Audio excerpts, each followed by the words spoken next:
Alors dans la société ivoirienne, le statut de la femme, il est varié d'un milieu à un autre. Mais en général, en règle générale, on pourra dire que les choses ont véritablement évolué en ce qui concerne le statut de la femme. Par contre, il y a encore certains milieux où la femme est considérée comme inférieure à l'homme. Et c'est ce qu'on essaie de faire changer donc à travers les exhortations et à travers l'art que nous pratiquons, par exemple. L'égalité des genres, pour moi, c'est quelque chose, c'est un concept naturel. Je vais prendre une image. On marche tous sur la terre. Il n'y a pas une catégorie d'êtres humains qui volent. Ça, déjà, c'est un premier élément qui permet de quantifier un peu ou bien de comparer notre égalité.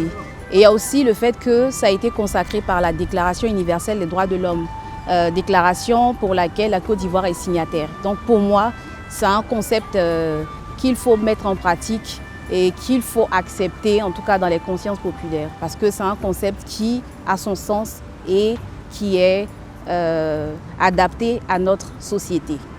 En général, vu que je suis aussi artiste, ce à quoi on a droit très généralement, c'est qu'on estime que je suis femme et donc je n'ai pas assez de valeur. Voilà. Et ça, c'est dû au fait que je sois femme, donc j'ai plus de difficultés. Mais il y a un exemple qui s'est produit le 1er mars, alors que mars, c'est le mois de la femme. J'ai eu un chauffeur qui s'est plaint du fait que j'ai oublié, parce que j'avais oublié mon masque. Et je lui ai dit que j'allais reprendre le masque, alors qu'on avait à peine effectué, on va dire, 500 mètres. Donc je devais retourner. Et il me sort, vous les femmes, vous oubliez tout le temps.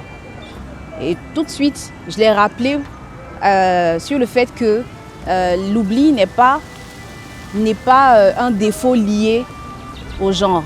Et que les hommes, tous les êtres humains oubliaient. Et du coup, j'ai insisté sur ce fait-là et après, j'ai plus voulu discuter avec lui parce que je savais que j'avais en face de moi une personne qui avait une manière de penser différente et que je n'aurais pas le temps de le convaincre.